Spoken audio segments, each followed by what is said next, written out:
Good afternoon. I'm Daniel Benjamin. I'm the director of the John Sloan Dickey Center for International Understanding, and I'm delighted to welcome you to this year's Class of 1950 Senior Foreign Affairs Fellows Lecture, which is one of the high points of our calendar here at the Dickey Center, our annual calendar. I'm particularly pleased that our speaker this year is General Michael Flynn. But before I get to his biography, I want to thank again the class of 1950 for its very generous support. This was the first class to have had John Sloan Dickey as their president for their entire time at Dartmouth, and so it's a particularly important class to the Dickey Center. And I believe we have two members of the class here, Doug Smith and Joe Medlicott, and I'd like to thank them. They can pass on the thanks to their class. Joe, I believe you've been to every one of these that I've been here. I think you have too, Doug. So I'm thrilled you're here, and again, we're very, very grateful to the class of 50. So this is my third class of 1950 lecture, and I think we've had quite a distinguished run, beginning with Undersecretary of State Maria Otero, and then continuing in the following year with General Jim Mattis. Today, our speaker is also a distinguished military officer, though this time he is not a Marine. We're being equal opportunity and that sort of thing, and today we have an Army man, I'm delighted to say. Although I would note, since you are a New Englander, can you explain why it seems like all the generals come from the coast and the admirals come from the middle of the country? Something about knowing what's in that water. Yeah. General Mike Flynn was the 18th director of the Defense Intelligence Agency and therefore the top military intelligence officer in the Department of Defense. And with more than 3 decades of intelligence experience, General Flynn served as the Assistant Director of National Intelligence for Partner Engagement, Senior Intelligence Officer in Iraq, and twice in Afghanistan, where I had the pleasure of meeting him for the first time. He was Director of Intelligence for Joint Special Operations Command, now an acronym that was once classified and now is known to virtually every school kid in America, JSOC. And he served there under General Stanley McChrystal. He was also Senior Intelligence Advisor for the Chairman of the Joint Chiefs, Admiral Mike Mullen. In 2010, General Flynn published a very influential report called Fixing Intel, a blueprint for making intelligence relevant in Afghanistan. And I can tell you that Washington is built on discarded reports. This one really made a difference. I know because I wrote a lot of the discarded ones. This really was a highly influential report. You did it through the Center for New American Security. And I should add that General Flynn probably left his biggest mark not on one piece of paper, but on a whole set of innovations and practices in the area of special operations. And in DoD speak, we would say that this was all in the realm of what's called operations intelligence fusion. And I hope that in the course of the Q&A we get to discuss this a bit. But I think it's safe to say that, and again, as most people know, that there's been a real revolution in special operations in the United States in the last 15 years.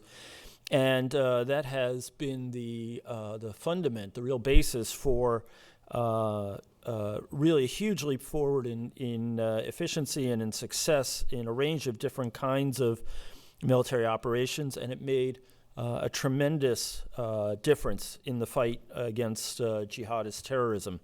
And I'm quite convinced that ultimately there will be not 1 or 2 books. It'll take some time to get some of this declassified, but there will be a library on the innovations that occurred during this period and that made special operations something that as recently as the second Clinton administration, the Joint Chiefs simply didn't want to get involved in. And we can talk about that. I mean, the difference between then and now is the difference between a highly skilled force that was largely kept on the shelf and one that is truly now the pointy edge of the American military spear. And Mike Flynn was an absolutely integral part of that revolution. As I mentioned before, he's a solid fellow. He's from New England, a native of Rhode Island, a graduate of the University of Rhode Island. He began his career as a paratrooper in the legendary 82nd Airborne. He holds not one or two, but three master's degrees, along with 2 honorary doctorates, and more medals and awards than you can put on a jacket. Along the way, he even managed to have 2 sons and a wife, and one of his sons, I'm delighted to say, is here with us today. He also has several grandchildren. I first met Mike in Afghanistan in 2009 on my first visit while serving as counterterrorism coordinator at State, and I was instantly impressed. I remember getting some truly fascinating briefings from him and General Stan McChrystal. And it was clear to me then that Mike Flynn was one of the outstanding general officers in our military. It was also clear to me that he was, in the best sense of the word, an excellent disturber of the peace, someone who was prepared to say hard truths and point to unpleasant facts. Something that everyone says they want in their military or in their bureaucracy, and then they have to think twice when they're actually confronted with those hard truths and difficult facts. Well, today he's going to disturb our peace a little more, I think, with a talk about a world without order, threats and challenges in the 21st century. And I'm really just thrilled that he's here.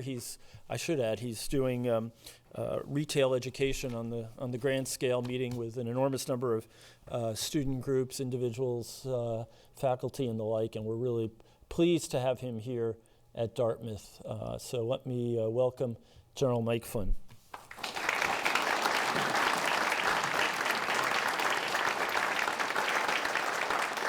Okay. I think because the Navy guys want to learn how to swim and the Army guys can't. That's probably why we do that. It's funny, Army general officers, and actually if you include a guy like a Joe Dunford, who's the current Commandant of the Marine Corps, the New England area is the least represented region of the country for military bases, but it's actually the most represented in the general officer and flag officer arena.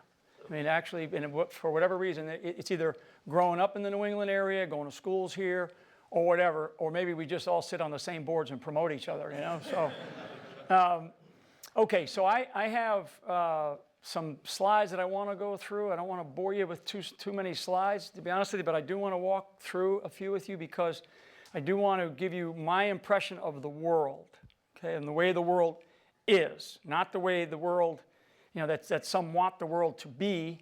It's the way the world is today, at least from my perspective. And as Dan said, I've been doing this a long time, and I've been thinking deeply about the direction that our country is going, and I've been talking quite a bit about it since I was in the military. Just recently got out back in October timeframe. So, the report that Dan mentions, fixing intel in Afghanistan, a blueprint for fixing intel in Afghanistan.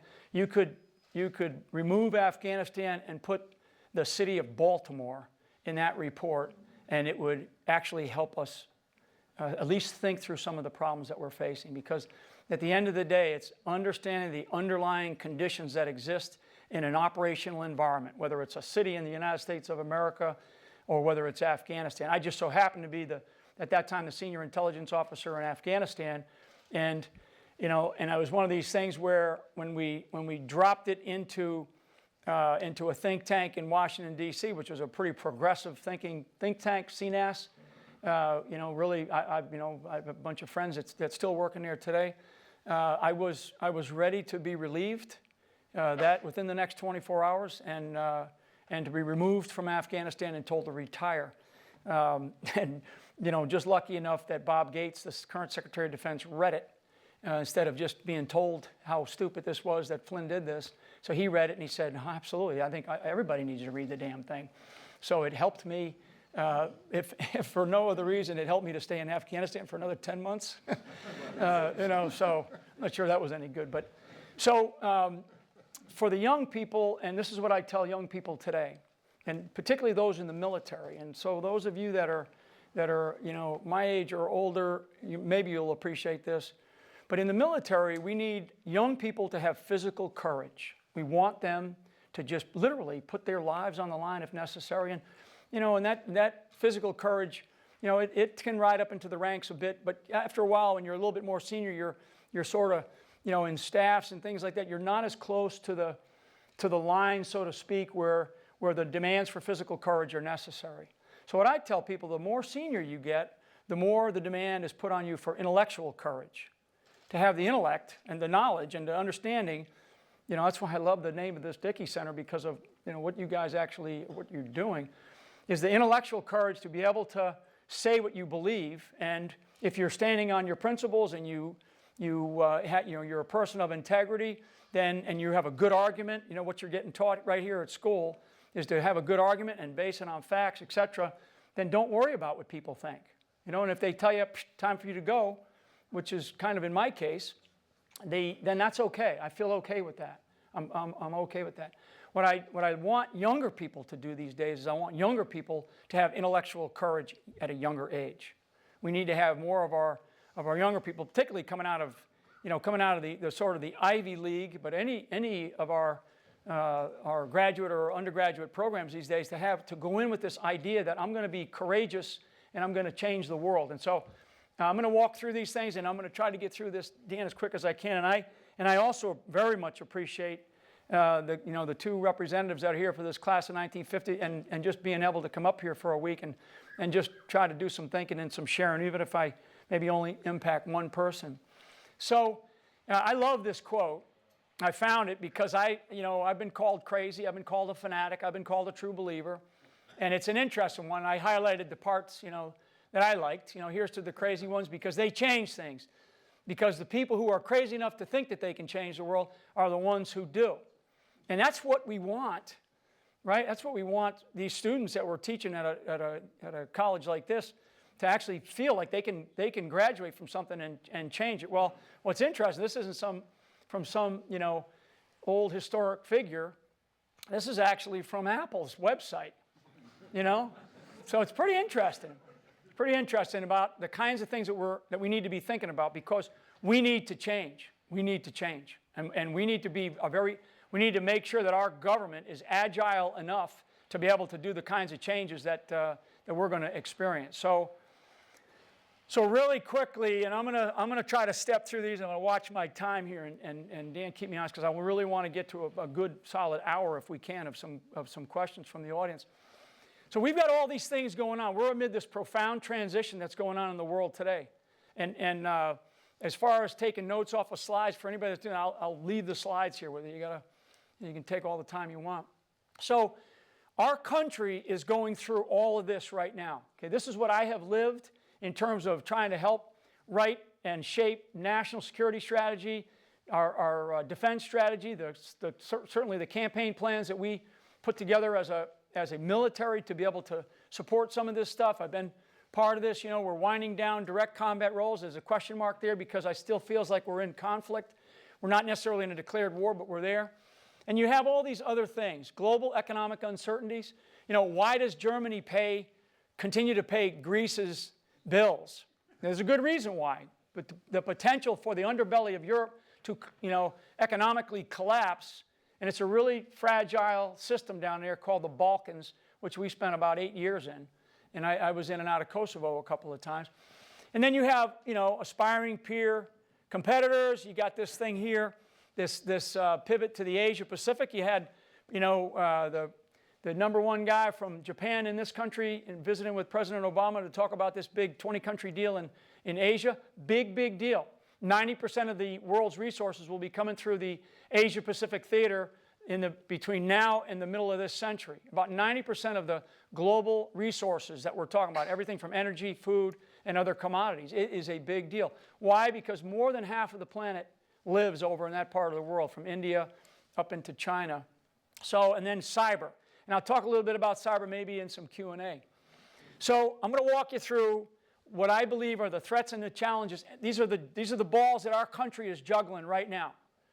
Great conversation with some of your great professors here earlier today about foreign policy. Should we engage in the world? Should we be on the field, so to speak? or should we be outside the stadium listening to the noise of the world that's playing out today? It's pretty loud. And I personally believe that if the United States is not on that field, not leading, then we are going to find ourselves a different country by maybe the middle of this century, if not the turn of this century. I mean, for real, I believe that. Because I have sat down with really, really evil people, personally sat down with members of Al-Qaeda, senior members of the Taliban, and other Russians who are counterparts of mine, Chinese military who would tell me, you guys, you're irrelevant to us, you're meaningless to us. I mean, and I'm thinking all I really want to do is punch the guy in the nose, but I can't, because I'm trying to figure out, okay, what does this mean for us over time? So we have these things called terrorists out there, lots of them, and I'm going to show you a slide here. So this picture is an interesting picture, and part of this, it says, like it says, they're new actors are more extreme than Al-Qaeda, the Islamic State. The Islamic State is larger than just what you see in Iraq and Afghanistan. So really, really important that we begin to understand that. And this is Flynn's belief, and I've stated this publicly, in uniform and out of uniform. Islam is a political ideology based on a religion. Okay, it's a political ideology based on a religion. These countries, that is their political system. It's in their constitution. Hell, we wrote the constitution for Afghanistan. The government of the Islamic Republic of Afghanistan. We wrote the constitution in 2004 in Bonn. Okay, we wrote it. And part of their constitution, it's the Sharia law. Sharia law is a law, it's a legal system. So again, part of this is understanding, and it's huge.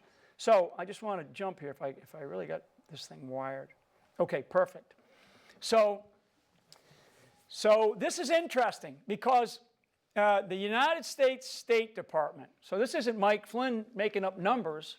This is our United States State Department that designates Islamic terrorist groups. So these are designated Islamic terrorist groups, okay, 2004 to 2014. Get out of your way here. And, that's just Islamic terrorist groups. So never mind, other terrorist organizations that we know that are in South America and elsewhere around the world. There's others. There's others that are designated by the State Department. It's in the level of about 75 to 80 different groups that our United States State Department says are terrorist groups. So in this case, designated terrorist groups. So in 2004, 10 years ago, they roughly were in 18 countries and there was 21 groups. 2004. So we've been at this war for a while. So last year, it's 24 countries and now they're doubled. So when we hear, that Al-Qaeda's on the run, or we hear that we've defeated these guys, we haven't. They're actually growing. They're growing exponentially.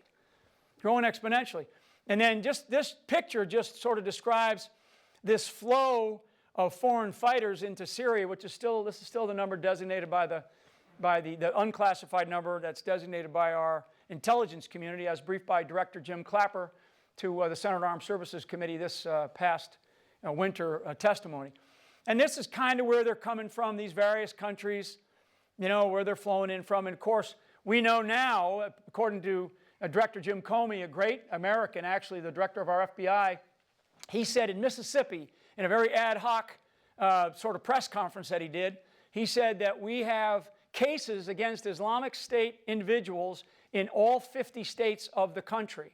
Now, if you're watching things, you watch some of these arrests, if you're switched on, you're paying attention, we've actually had, I think it's somewhere between 34 and 39 individuals arrested in this country since January that were members of the Islamic State and doing bad things. So this is not a problem that's going to end in a year and a half. This is a problem we're going to be dealing with for a long time. And I can talk about some of the things that I've said are solutions that we need to have. So, okay, so that's the first problem. And now we have this will kind of play out. This is sort of a January of 2013 out to June of 2014, out to last summer. This just shows you the sort of the growth over time. You can see this kind of jumping. And these dots represent where they control. But really, the problem here is that these are regional wars that are going to increase in complexity.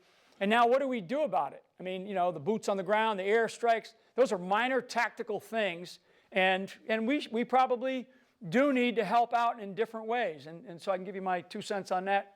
Maybe what What should we do? Is it existential to our country? Is it something that we should care about? And we've made some huge errors, and I can talk to you about some of the strategic errors that this country's made in the last couple of years, and we should not be necessarily all that apologetic for it, but we've got to figure out how to deal with it in the future. I am totally against the Iranian nuclear deal. I'm not for it. Personally, I've said that publicly now. I said that in uniform. Didn't go over well. I've said it publicly on national television that I'm against it, and for a variety of reasons, and most of the reasons are because the people sitting across the table have lied to us for the better part of 30 plus years. I mean, they've flat out lied to us, and they're still lying to us. We have made incorrect assumptions, so when you're writing a paper in school, you got to base it on some facts and some assumptions and some beliefs, some of your own intuitions and instincts. And I personally don't think that Iran should sit at the table, the same table of the United States of America. That the P5, the bigger countries, we should decide if that's the right way to do it, because personally, that's how I think we should have started it. There's different opinions there, but we didn't. And now, if you watch Charlie Rose, Charlie Rose tonight is the minister of the foreign minister for Iran. He's going to be on Charlie Rose tonight, so hopefully I'll catch him a little bit later. He comes on pretty late, I think, probably around 10 o'clock or something. 11:30. I mean, the guy's he's just one of the biggest falsifiers of information, right? So that's not going to go away. And then you have sort of this bigger, broader issue of the Middle East and North Africa. These are sub-states. They're unfinished revolutions, and this is happening, and there's a big problem here because the population of these countries is primarily Muslim. I'm going to show you a picture up here in a second. But the sub-Sahara, so this area right here, 65% of the population, the fastest growing segment of the population of the planet is right in here, right in this part of the world right here, between now and 2050. I mean, and it's between the ages of 15 and 30 when you start to break it down a little bit. And it's, why is that the case? It's a math problem. I mean, it's how many children a woman is likely to have in these states, in these countries, in these regions. Russia is about 1.2. Russian sort of Cossacks, okay? The United States, we're about somewhere between 1.7 and 2.1 children per family in the United States. In these countries, like a country like Nigeria, it's somewhere between 6 and 10 children per childbearing woman. And so you begin to look at this part of the world, and I will tell you, that part of the world is between now and 2040, 2050, the population of the planet is probably it's not going to double, but it's going to get upwards of about 10 billion. Today, we probably have crested 7. 70 years ago, we were only barely at about 2 billion. So we've already almost tripled. In fact, we have tripled in population in 70 years, and the estimates are to be about 10 billion by the middle of this century. That causes problems if you have a bunch of countries that don't have governments, or they're unstructured, or they're corrupt. So then we have this. This is a really funny picture that we pulled. This is 5 years ago. 2 wars, mostly a stable region. Okay, mostly a stable region for the most part. You had some separatist movements called the Houthi movement down here as an example. Libya was stable. So 2010, Iraq and Afghanistan, we were still there in both cases. And, now Afghanistan, I know, because I know President Ghani, he's he's actually a bit scared about the pullout of U.S. commitment. And so at least he got another year in there through at least 2016, but we're going to have to make some decisions there. We pulled out of Iraq, and I was talking earlier to some of the folks in the reception. This was a big political decision, pulling us out of Iraq, in actually a very small footprint. And so in hindsight, in this case, you could probably say the conditions would be different. Now, would they be better, worse? My guess is they would probably be better, maybe not all that much better. Assad would have thought differently maybe about what he's done, and we would be there. Right now, we're not there. I mean, we have put some additional forces in there to do some training and stuff like that, but it's different. It's really different. And this whole region now, I mean, Libya, I still, Operation Unified Protector, where we took Gaddafi out, I still haven't figured out the foreign policy objectives for that. And we were part of it. Hey, you want to take the guy out? We can do that. We're very good at that. The problem is what do you do after? What's the purpose? I mean, the guy gave up his nuclear program. We were taking him off the state sponsor of terrorism. He was putting members of Libyan members of Al-Qaeda into his prisons. All those prisoners are out, by the way, over 1,000 of them. In some cases, some high-value targets, high-value individuals from the members of Al-Qaeda. And it's a failed state or failing state, and you're hopefully paying attention to Yemen right now. It's a really dangerous situation.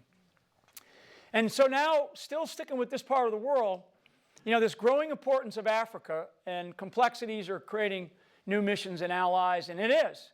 And we have to figure this out, because I'm going to show you a slide here about China in a second, that where just what China's doing in Africa is very interesting. But this is really about sort of demographics, and what I have started to look at is what did it look like 30 years ago and how much has changed in 30 years. In the time, 3.5 decades that I've served in the military, there's been big changes. I remember doing non-combatant evacuation operations with the Marines, and I know there's a Marine or two in here, off of this coast in the early 80s when I was in the 82nd Airborne. And we never win the, thank God the Marine Corps, because they went in for them. And at that time, hugely, far more non-Muslims, frankly, that were there than there are today. And so I mention this because this is something, because I've also called publicly, nationally on national television, and I've done this in coordination with President al-Sisi of Egypt, a reformation for the Islamic religion. Otherwise, it will come back to bite them in the behind, and that's what they're seeing. That's what you're seeing in. I mean, this place is a hellhole. Somalia, it has been that way for a long time. But that's what you're seeing in places like Yemen, and places like Syria, Lebanon. Really, Jordan is in a desperate way.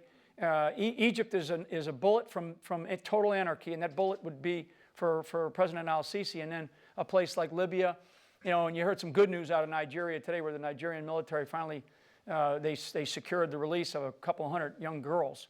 Thank God. But there's more. There's over 1,000 of them that they've taken. So Africa is going to be important as we go in the future, and it's really, and I'll show you that in a sec. So pay attention to this right here. Okay, this is 1938. So you can see Ukraine, Belarus, Crimea. Georgia.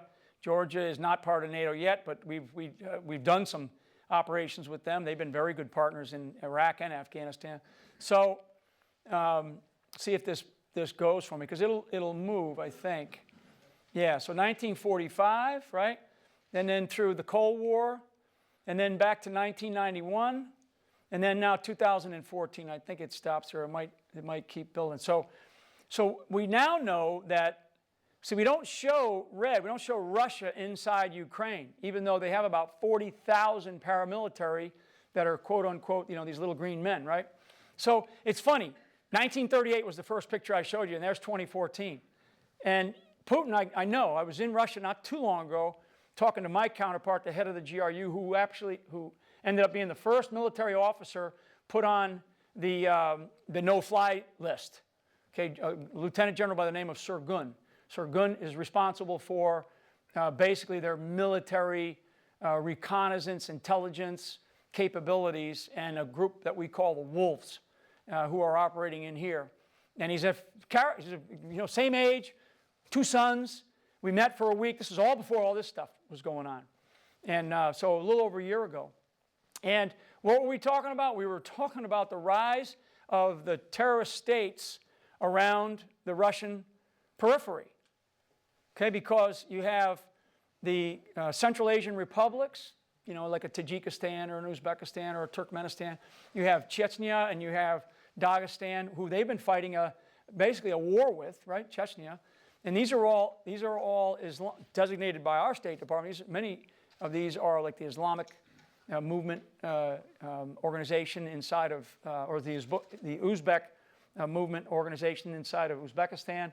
Of course, the different organizations in Chechnya and Dagestan, who are designated terrorist organizations. So that's what we were talking about. We were talking about lessons that we learned in special operations to share with them, to figure out how to defeat these guys.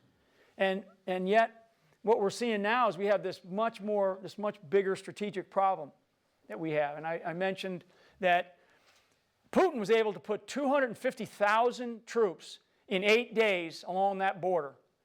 Okay, 250,000 in 8 days. He moved them from certainly the Western Military District, but also the Central Military District by rail, planes, trains, and automobiles. 250,000. We have 67,000 U.S. forces in Europe today. Half of those are headquarters. Half of those are headquarters, the different big headquarters we have. We don't have very many ground forces. When I first came into the military in the early 80s, we had 500,000 troops in Europe. Cold War ended, we collapsed them. We took them all out of there, the big peace dividend. And now we're back in a place where, if Putin decided, if he decided to move against these right here, the only way that we could actually stunt them, not stop them, would be by big air power and big missiles. That's it. Because we don't have the military, the behind, the ground forces to include NATO. NATO is not a very effective military capability anyway.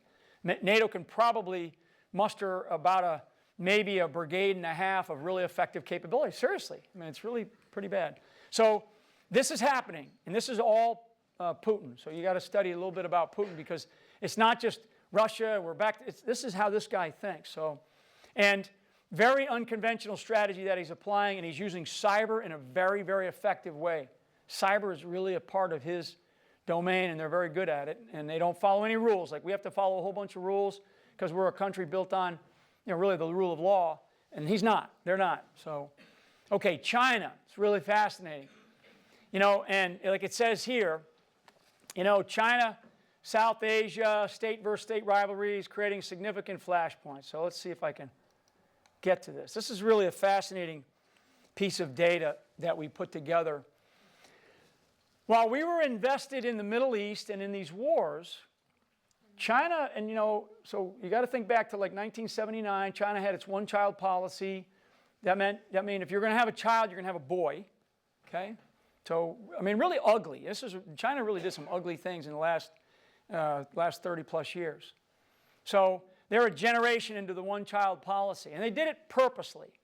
Okay, you go back and you read their intentions, both classified and unclassified. They did it intentionally because they had a long-term plan. Okay, China's building. When you read these articles about Chinese urbanization, they got all these empty cities on the coastline. That's right, because in the next 10 years, they plan on moving 400 million people toward the coastline into these cities for a variety of reasons: economic, technology, security reasons. 400 million. We have 320 million people in this country. So they're going to move this entire country, in their country, to the coastline, plus. Within that's their plan, part of the next decade. They really think long term. Why? Because they don't have the political system that we have, where we judge each other every 4 years, and great system. We just have to understand that our system better be agile enough to meet the demands of the future. And the future, in this case, to me, has a lot to do with this picture. So what you're looking at is in 2000, China exported goods to 9.7 of all countries. Top supplier of goods to this country. Okay, that's Sudan, if you didn't know, and of course North Korea. That's 2000. So fast forward to a year ago. China's the top supplier of goods to this country, and it's red. So whatever's red.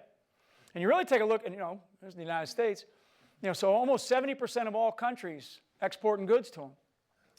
You look at Africa. You look at this, the southern hemisphere. You look at India. India and China, they're not bad relations. They're just very, very competitive, very competitive. So, and of course, one of our best allies, probably our best, strongest ally, actually, is the Australians, not necessarily the Brits. Brits are they're great allies, but they're not as powerful as they used to be. The Australians are far. They've invested a lot more in certainly their defense capabilities. So that, to me, is a really interesting picture. And what we have to do is we have to figure out what is it that we need to do to compete against this country? In 2014, the Chinese spent over $200 billion, in Africa alone. When they spend money, it's mostly government. When we spend money, it's private and some government. We were at about the $92 to $94 billion mark last year. So China doubled what we spent from their government. And in all kinds of things. I was in South Africa this past November and went and looked around at some of these. We were there as part of a trip, and we were looking at, sort of save the elephants kind of thing and trying to help. And we were trying to use counterinsurgency methods against some of the insurgents that were out there basically shooting and killing elephants and taking their tusks and selling them primarily to the Chinese. They're building, just incredible road networks. They're investing in all kinds of mines and mineral capabilities. They're building the largest mosque. Okay, the Chinese are building the largest mosque in the world in Algiers. It's the largest mosque in the world. It's almost done. It's about done. The Chinese are doing it. So again, we have to decide, how do we engage? Where do we want to engage? Is it important? Is it in our self-interest? But we've got to do that. So really, really important. Okay. So China. And then coming down to the last two here, and I will be prepared to stop and open it up for questions. This actually, if you Google General Kelly, our current commander of Southern Command, who's a great Marine, he's had a son killed in combat, and which is really tragic. But it just shows, the kind of commitment that we have. I have my youngest son is in Afghanistan on his third deployment right now. Comes home hopefully in about another week and a half here. But General Kelly is leading our foreign policy in the southern hemisphere of the world here, in this part of the world. Because we don't put a lot of resources down here, which is funny. The U.S. you'd think is a close partner. Big narcotics problems, big human trafficking problems. You've got countries like Venezuela up here, Quito, Ecuador, and Ecuador, big partners with organizations like Hezbollah and Iranian, their IRGC, their sort of special forces, and Iran. A lot of flights come right out of Tehran, and they go right into Venezuela, right into Caracas, and right into Quito. Direct flights. They come right out of Beirut, and they go right in there. The narcotics problem is killing our countries. Talk about health care. It is, the largest amount of cocaine that we've ever had in our country was this past year. Even though murders are down, and you can look at all these other stats, but we're still getting a lot of, 95% of the cocaine that comes into this country comes from Colombia. Okay? Yet they're not the largest supplier of cocaine in the world. This country is, Peru. The introduction of cocaine into Europe is the highest it's ever been, ever. And it's coming, in some cases, it goes through West Africa, a place called, like a Guinea-Bissau, which was one of the leading ports to come into, and then they flow through the old cigarette routes, and now it's just going directly into Europe because the markets have opened up. It's debilitating to a society, the scourge of narcotics. The use of heroin in this country is up 4 times than it was in the past year. The use of heroin, the biggest heroin market, now comes out of Afghanistan.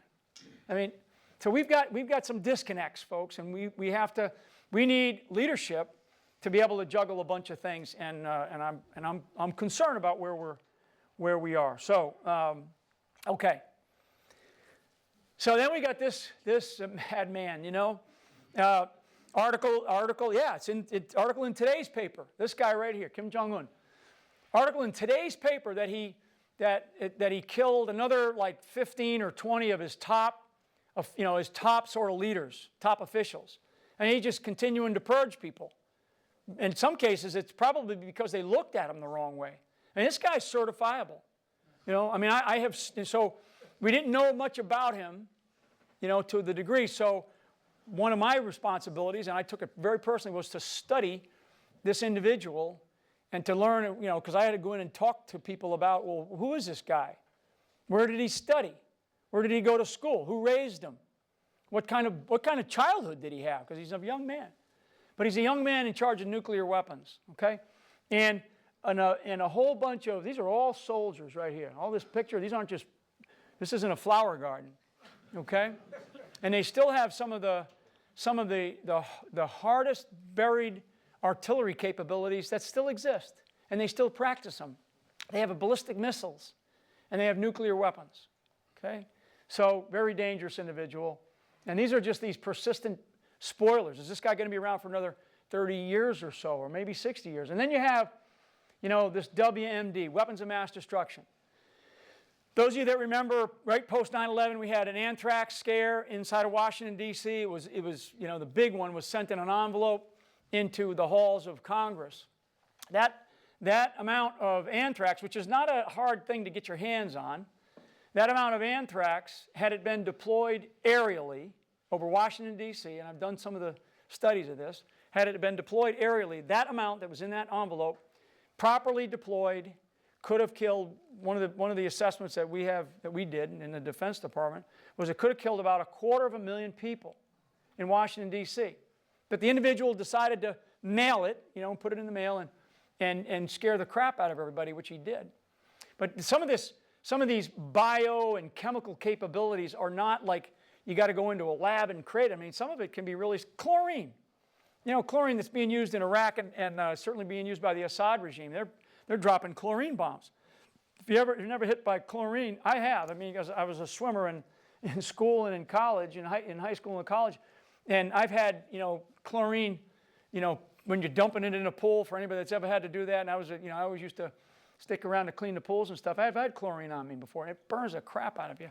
Imagine it on your head and in your eyes and your, you know, I mean, it's really tough. That's, to me, is chemical warfare.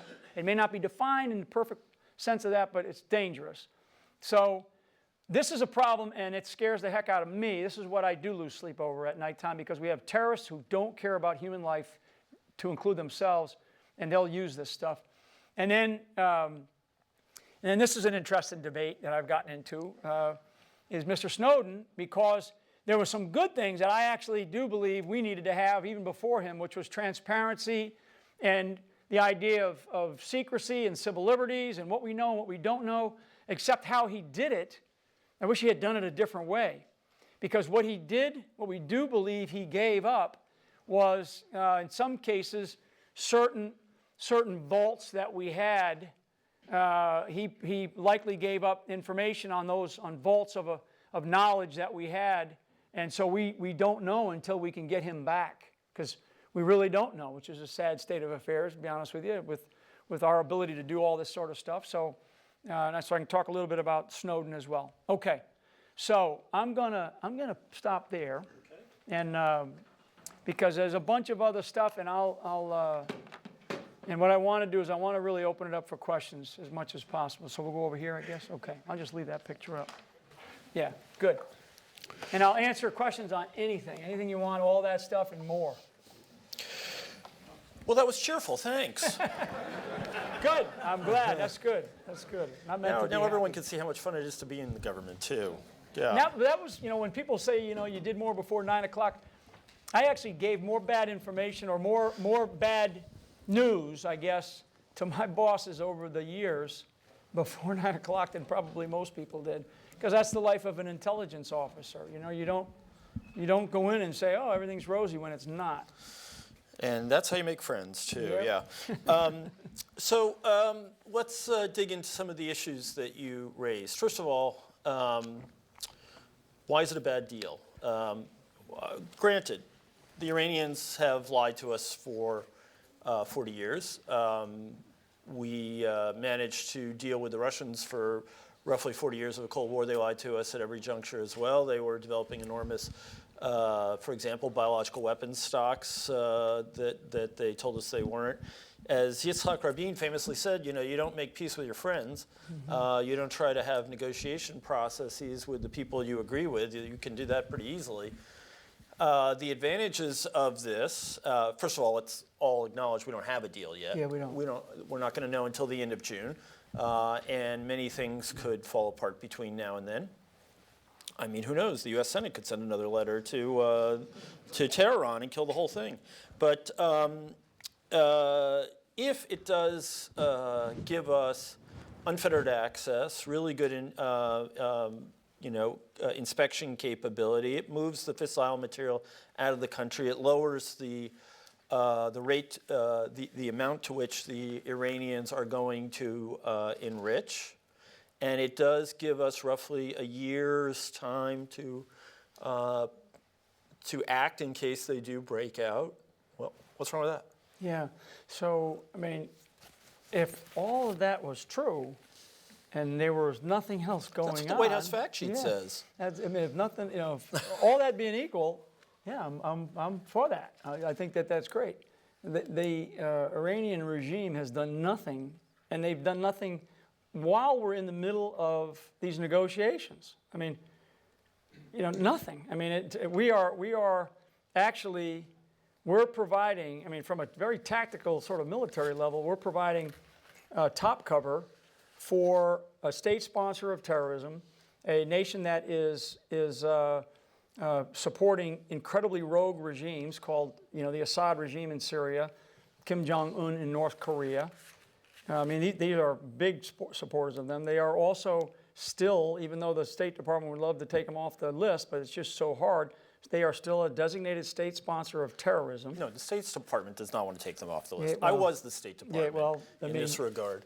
We never wanted to take them off the list, and every briefing we ever gave said they are the #1 state supporter of terrorism, and that is big time. That cannot be disputed. So no one is making the claim that the Iranians are, from one day to another, going to become a bunch of, monks and priests. I think we got that, but this could plausibly be said to be the first step towards reintegration of them into the global community, and that they have to, adhere to standards. If they don't, they pay a price. I think one thing we showed over the last few years, astonishingly, is that we actually can put together a sanctions regime that will really hurt.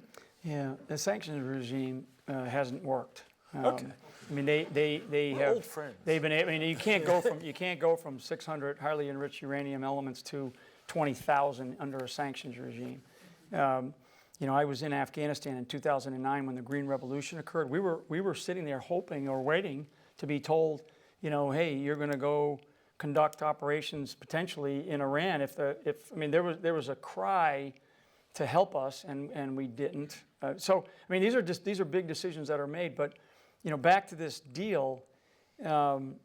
First of all, the deal should be made by the countries that are actually that have the sort of the authority, the grand authority to be able to talk about this, because frankly, Iran has no right to be at that table. They have no right to be at that table with the United States of America, nor with China, nor with Russia. Now, what is already happening, the Saudis have already stated in a great piece written about a week ago that they are going to move to build 16 nuclear plants in Saudi Arabia. There's already some talk about, UAE's got a couple already, but there's already some talk about Egypt and others. That, counterintuitively, that's actually not a bad thing if there's this sort of nuclear energy race.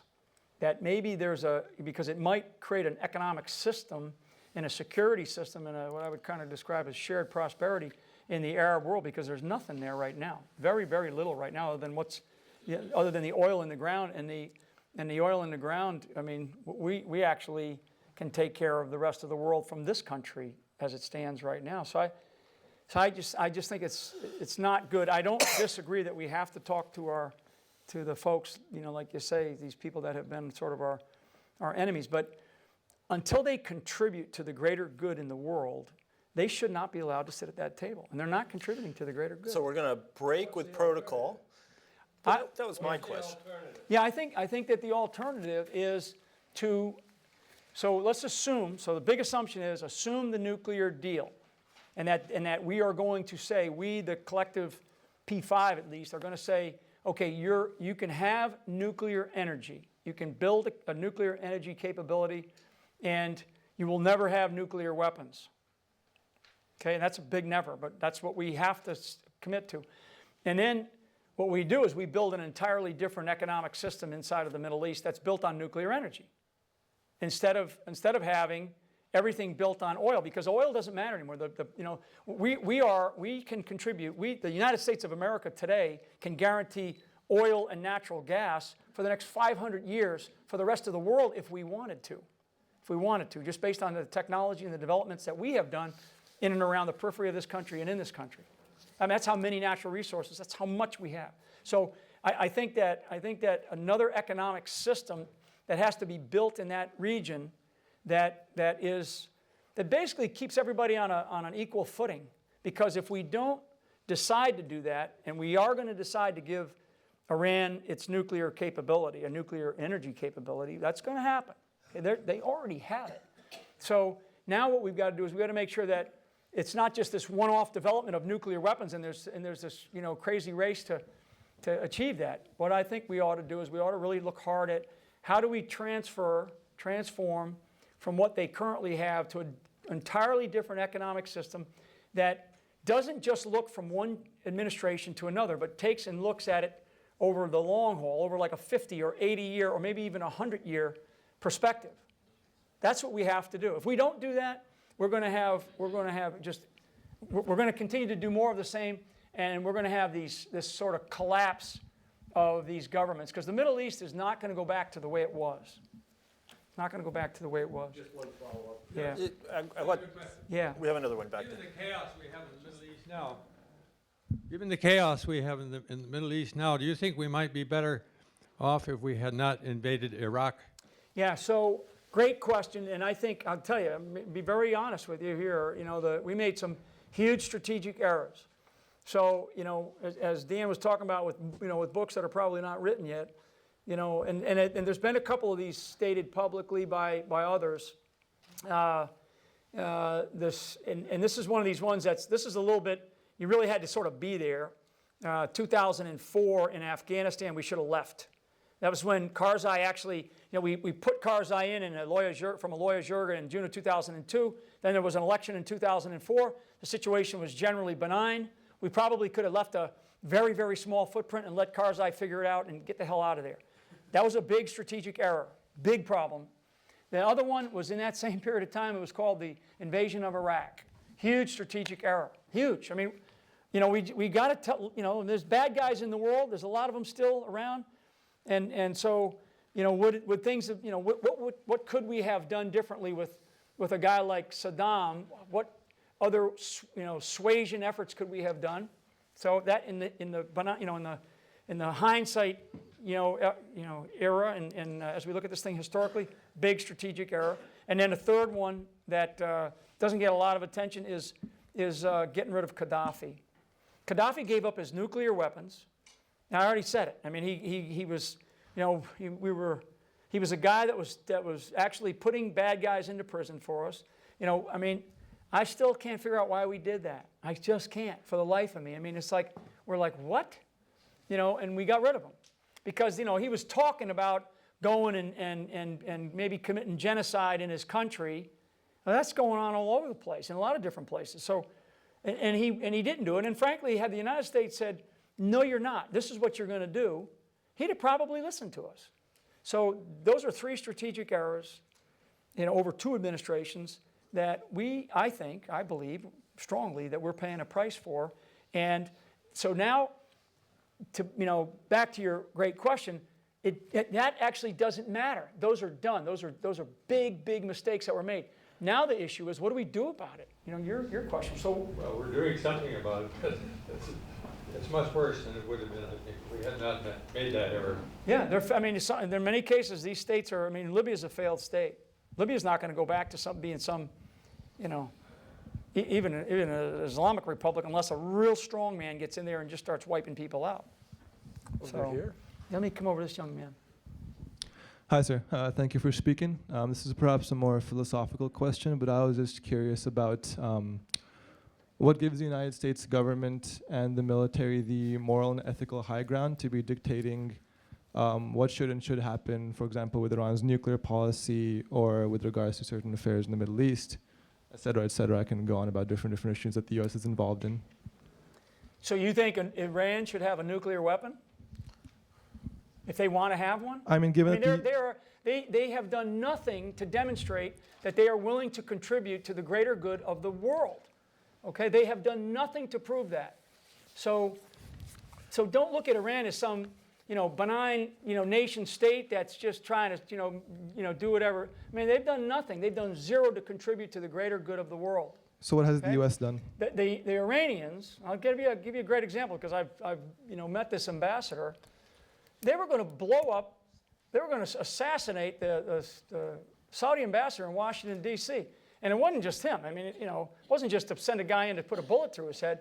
It was a vehicle IED that they were going to park outside of a restaurant. And the only reason that we got lucky and stopped it was because of a source in the Drug Enforcement Agency that met a guy who was talking about it, and somebody, thank God that they reported it.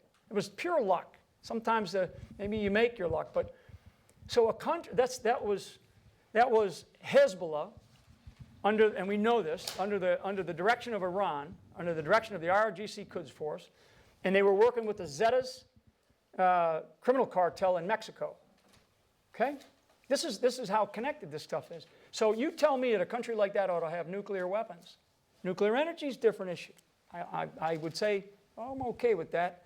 But nuclear weapons, we said the exact same thing in 1994 to North Korea. Exact same thing. In fact, 10 years. And now the North Koreans have a nuclear weapon. Right. So I don't know if that answered your question, but. Well, Yes, sir. okay.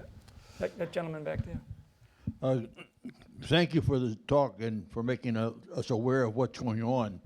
You used the term ISIS throughout your presentation. The administration and the press tends to use ISIL as much, which tends to make it cloudy. What's the difference, and why use one and not the other? Yeah, I mean, at the end of the day, it's Islamic extremists. So you can call them by any name. There's about, 15, or I showed you, there's 41 different groups, and they all have, Jaish al-something, Army of something, Jaish al-Nusra. What we do call them is important. It's really important. One is in Syria, one is in the Levant. They call themselves the Islamic State, which is the whole of the Caliph. I sort of using a term that probably I ought to be more precise with. They really see themselves as more than just the Levant. Okay, they do. And we just had one of the largest attacks in Afghanistan in Jalalabad a little over a week ago, over 100 killed. We think, probably going to be more than that, but and 300 wounded in Jalalabad, Afghanistan, and that was done by the Islamic State in Afghanistan. So, we know that the Islamic State exists. The guys that attacked in Tunisia at the Cultural Museum, the attacks, that you're seeing in some cases up in places like in Europe. So they're bigger, and it's a bigger problem. Is it this big existential problem? Not yet. Not quite to this country. Not existential yet, but why wait? So, yeah, I'll come to you in here in a second, sir. So you said early on that Islam is a political ideology based on religion. And I'm wondering if you think that there's something inherent to Islam that makes it incompatible with democracy, or how you see the future of democracy in the Middle East following the mixed results of the Arab Spring. Yeah, so democracy in the Middle East will never happen. We're not a democracy, we're a republic.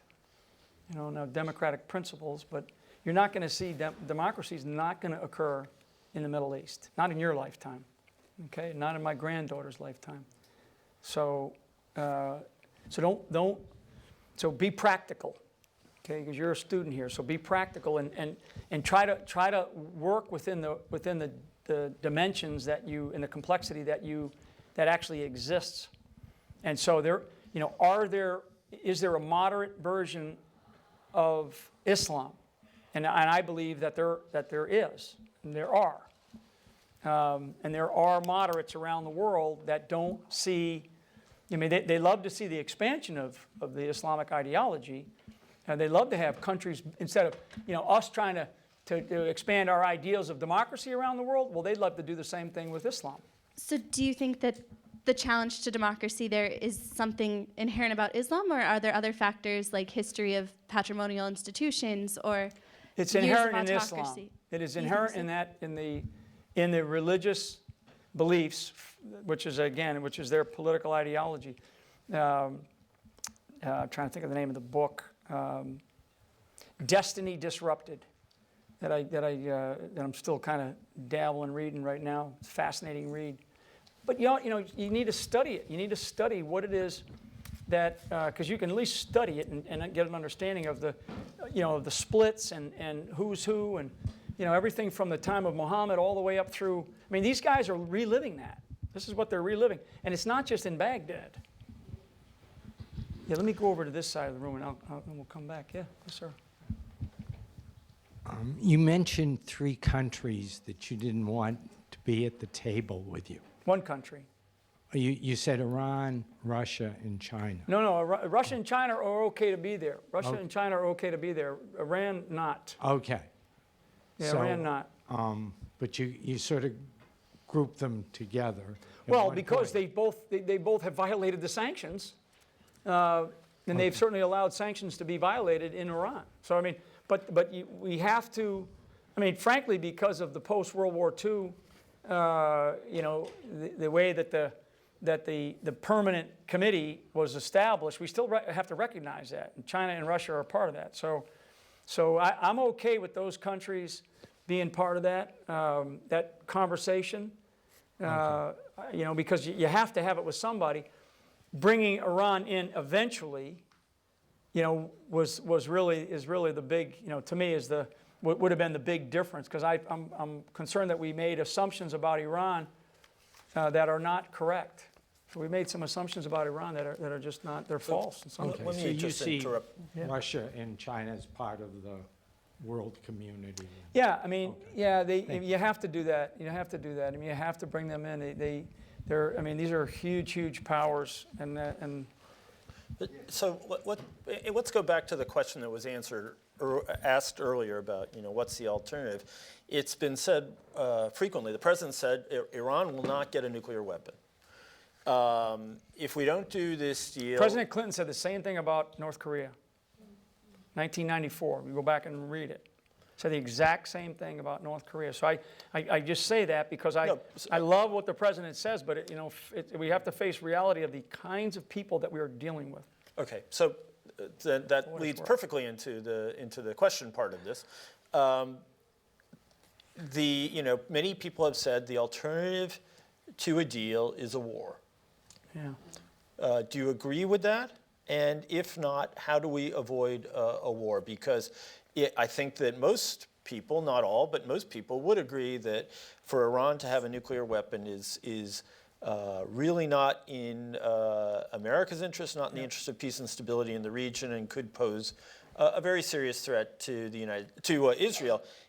I mean, it's a question whether Iran would build a bomb, but let's just stipulate that there's no deal. Do we go to war with Iran? Yeah, no. So no. I mean, and that's been kind of what's been teed up, and this gets back to the Senator Tom Cotton letter that you talked about. That letter was it was kind of too black and white, war, no deal kind of thing, and that lacks imagination. It really lacks imagination. And it gets back to what I said. I mean, I'm not kidding about this changing the entire economic system of the Middle East, which is very, very doable. And actually, it would cost the United States, other than the security umbrella that we already provide, which we're going to have to continue to provide that for a long time, it actually would cost the countries in the region far more than it would cost us, and would cost them, their treasure instead of our treasure. So again, I'm going to assume that Iran. That the deal is cut and Iran gets this nuclear energy capability that they already have spent a lot of time building. And so let's assume that. So that's a big assumption, whether it's the deal or not, because they're going to have it. They have it. I mean, they already have it. So let's just assume the deal is cut. So the rest of the Arab world is going to move towards nuclear capabilities. They will. Pakistan has already talked to the Saudis about helping them. I mean, these things this is the practical nature of reality, okay? So what we want to do is, I believe, is that we have to take a look, and this is, again, it's very counterintuitive. It's like, why would we want to have the rest of the Arab world have nuclear capabilities? You know? Well, actually, you do. I think you do. It's actually very safe when you think about nuclear energy. Okay, nuclear energy is very safe, and it has a security system that causes a nation to focus inward instead of building big armies to do things outside. Okay, and so if you look at one nuclear plant and you look at the security system around it, and I'm not talking about nuclear security, I'm talking about just physical security. It's actually would be a massive improvement. But this is not something that's going to take place overnight. This is something that there has to be a sort of a consortium to get involved in it. There has to be private commitment. There has to be government commitment by primary powers like Egypt, like Saudis, like UAE, like Kuwait, the Arab Sunni world. And they have to commit to it. They have to commit the treasure. And they have to commit to the long haul. That's where the United States comes in. And this is where we can't just say we're not going to engage that region anymore. We have to. I mean, and I asked the question earlier today to a group of students, has anybody ever heard of, has the Chinese ever put an aircraft carrier into the Persian Gulf? And it's rhetorical, because the answer is no. Yet the Chinese get 40% of their oil out of the Persian Gulf, comes through the Persian Gulf. So the United States has been guaranteeing China's oil security by parking an aircraft carrier in the Persian Gulf for the last 3.5 decades. So we're already, in a very humble way, we're contributing. We are contributing. So back to your question. That's contributing. Okay, that's contributing. Okay, let's go over here. So I wanted to talk about ISIL. If you had to speak to an audience and tell us, 3 things that, or how many ever, that would help us better understand this group, differentiating it from other groups like Al-Qaeda. And if you were to tell President Obama today what he needs to do to fight this threat, what would your suggestion be? I would say that don't see this as a military phenomenon, number one. Okay? To defeat these guys, military, I mean, you know how many people we've killed? How many leaders? I mean, bin Laden's been killed. What happened to Al-Qaeda, right? I mean, Zarqawi, the crazy man in Iraq, he's been dead. I mean, we just killed a couple others. We have proven our counterterrorism strategy is very effective. We can counter terrorists on the battlefield. We're machine-like at that. So this is not a military phenomenon. This is a psychological. It is clearly a social phenomenon. There is a social underpinning that is like a big cancer in parts of the world that attracts, these kinds of conditions, that creates these kinds of conditions, and then attracts these types of people to come and join this thing. What is interesting is, the FBI is really doing a lot of interesting work here in this country to try to figure out why so many Americans, why we have close to 200 Americans now who have gone, not the ones that have been, arrested in this country, but the ones that have already gone that we know of. So, what are the conditions that cause somebody to join this, like I showed, 1,000 a month? I mean, at the height of the Iraqi war, when we were there, we were only looking at 100, 150 foreigners coming in, and it was primarily Libyans, Egyptians, Saudis, some Moroccans, some Tunisians, from that part of the world, Somalis, Sudanese, and they were coming into Iraq, but it was only like 100, 150 a month. Now we're talking about upwards of 1,000. So this is a social phenomenon. This is a psychological phenomenon. It's not a military one. So that's what I would tell the president, and then focus on that. Focus on that. Our information campaign against this adversary, this very dangerous adversary, is terrible. It's almost non-existent. I mean, it just is. I mean, I sat with the number 2 of Twitter about, 2 or 3 months ago to try to figure out, what can Twitter do? And Twitter's it's a funny thing. It's a business.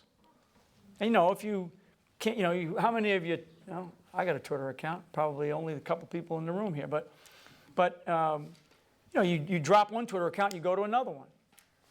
So it's hard to do. Social media is crushing us right now.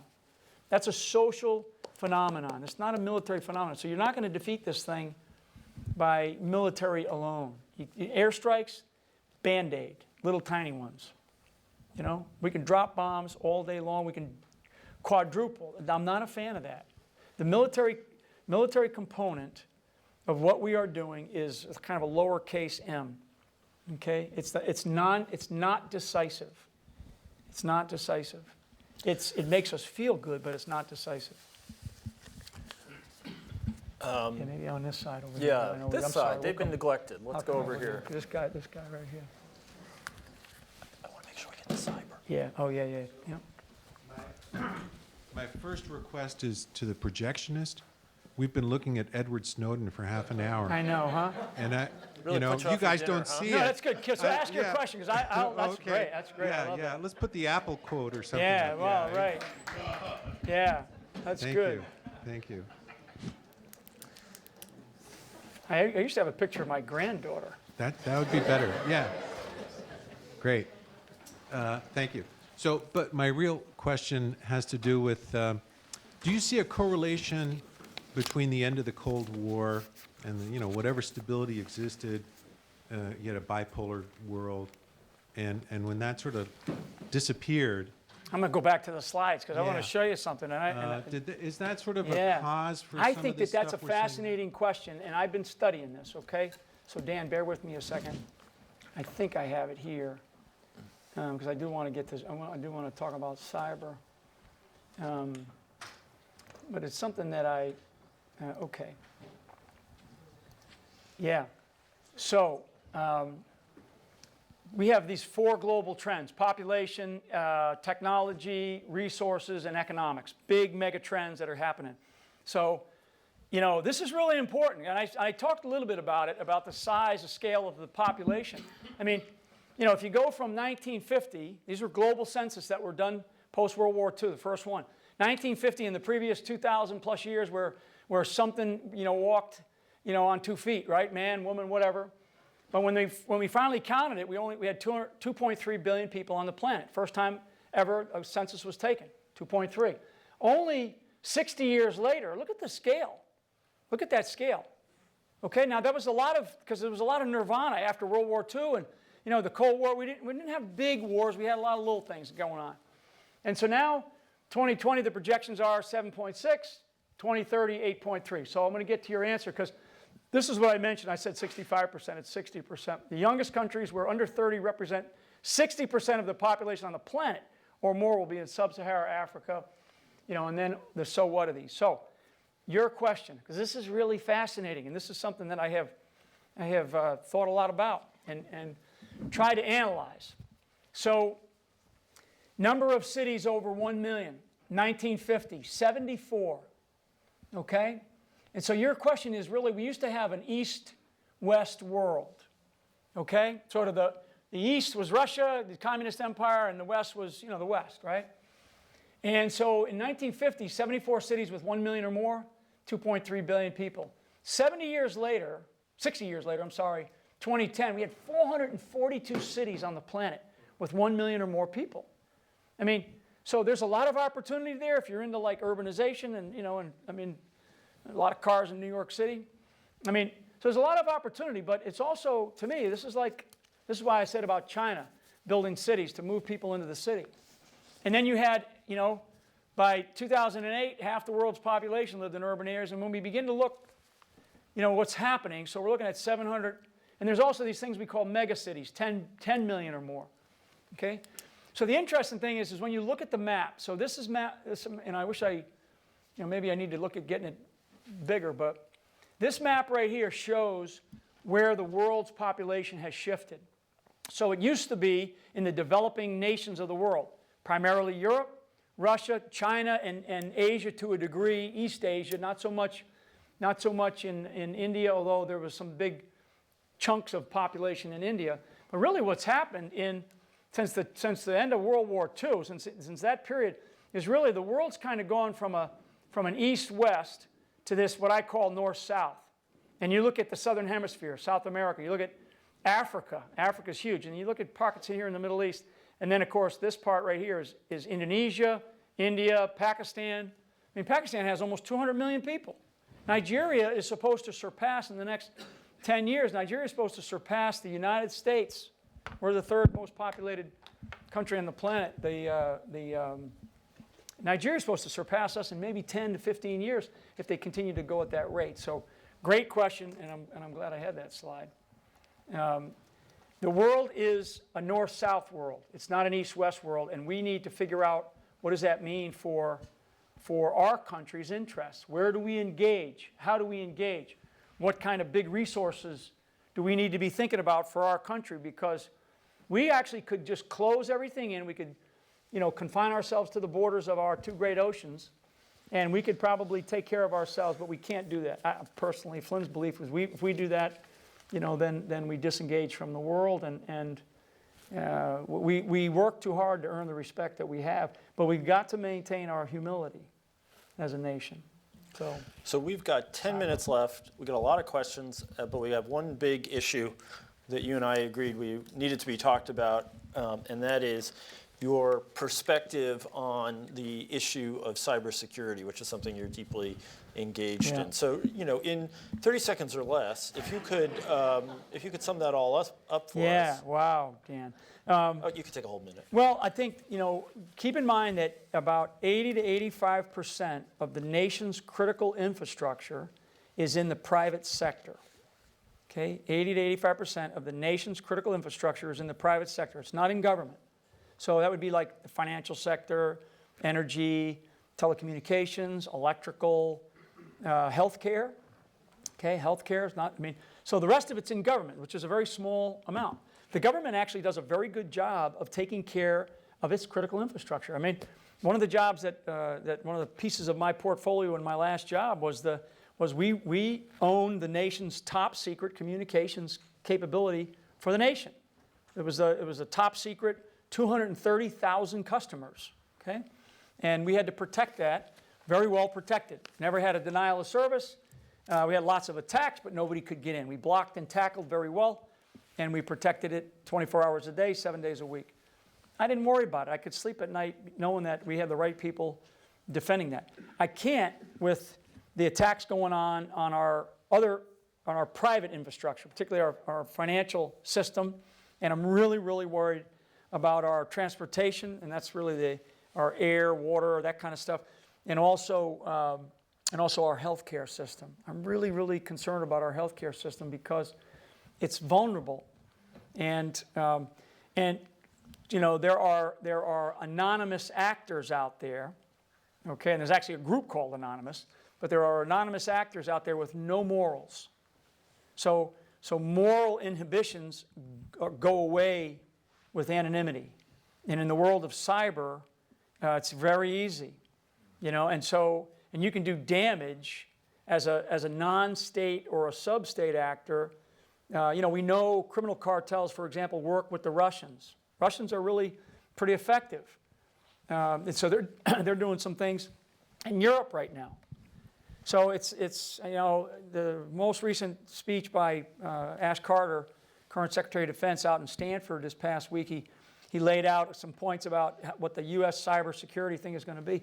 But we will only be successful if we can partner, if the government can get its act together and be very agile and work together with the private industry.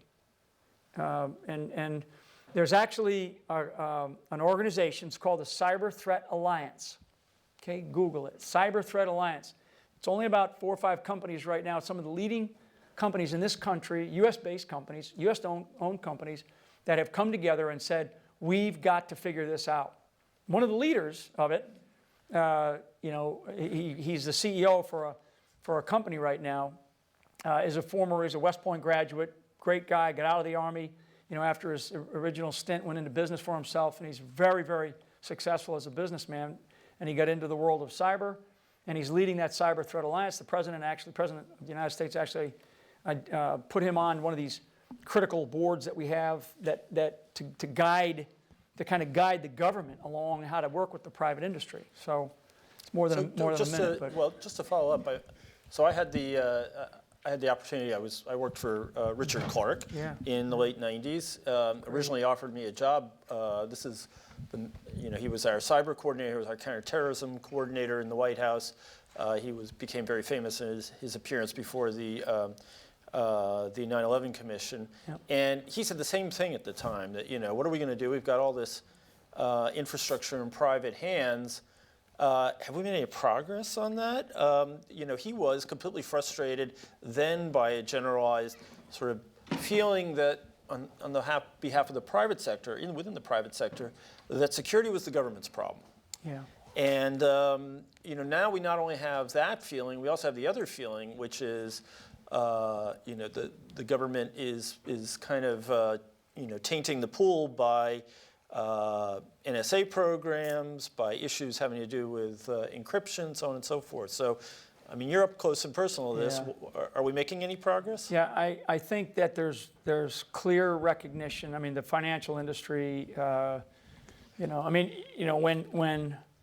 and it's been public, Sony was attacked by North Korea because they embarrassed, that lunatic that I showed you earlier. And the CEO for Sony was fired, but not because of the embarrassing emails that came out.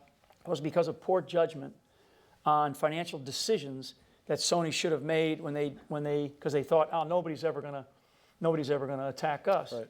Right. J.C. Morgan, Chase Bank. I mean, there's some financial decisions that were made by the financial sector that were, when you talk about risk, they took the lower risk they took the higher risk instead of, and they said, okay, well, we don't think we're going to be attacked. So the problem is that they are under assault, and the critical infrastructure, the private sector, is clearly paying more attention because they have to, because leaders are now finding themselves, being told you're out the door, and you have customer confidence, shareholder confidence. I mean, you could collapse. Our financial system could collapse. If it's not dealt with, and it's not going to be the government. The government's not taking care of that. It has to be private industry that's taking care of that. So I think that there's greater recognition, but part of it, I think, to me, we're not going to get it right, and we will probably experience some massive, event. And everybody's going to go, what do we do about it? Why don't we do more? And we'll end up, hopefully we can withstand that body blow to this country and fix it and correct it. So how about one last question, and then we will call it a day. This gentleman right here was looking. Okay. Yeah, I'm sorry. You mentioned the notion of you mentioned earlier the notion of an Islamic Reformation. How do we go about bringing that about? Yeah, I think that the current leaders that are leading these countries, and this gets back to the whole Iranian deal, because you have Shia, right, as well as Sunni. So internally, these countries are, I can see and I can sense some internal collapse. Okay, like I said, Egypt is one bullet away from total anarchy.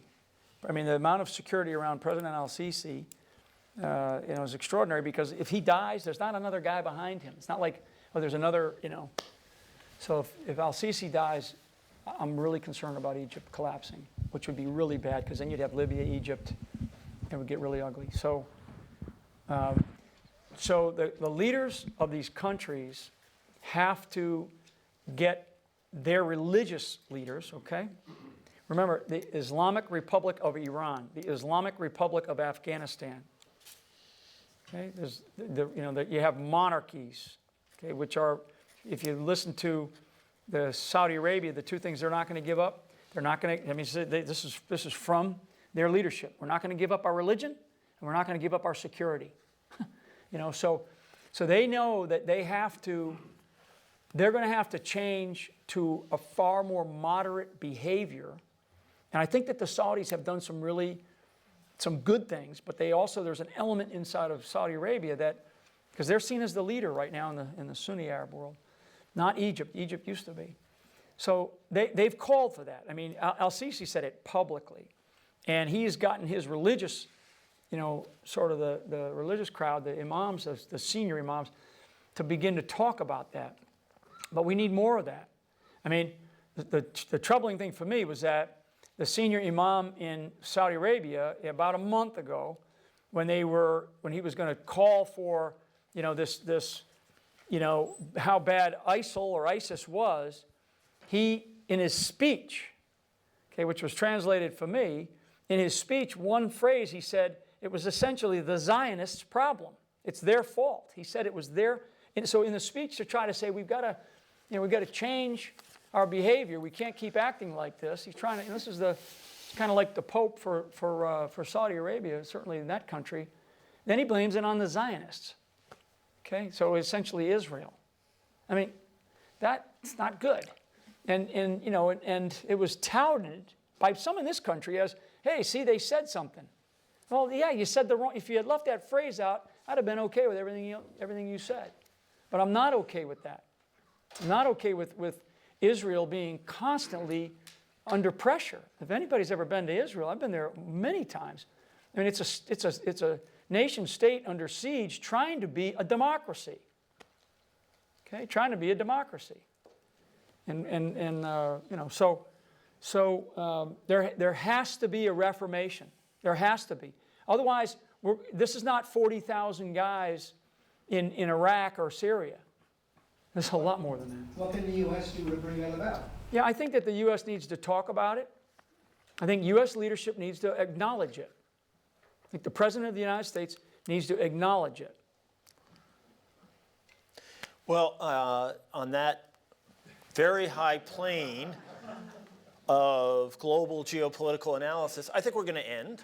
Good. I want to thank you all for coming. I hope you'll thank our guests. You all have cards. We're trying to always be more responsive to our audience. I hope you'll fill them out. You can drop them off on the way out or get them to the Dickey Center otherwise. But that's a detail, and thank you all for coming. Thank you very much.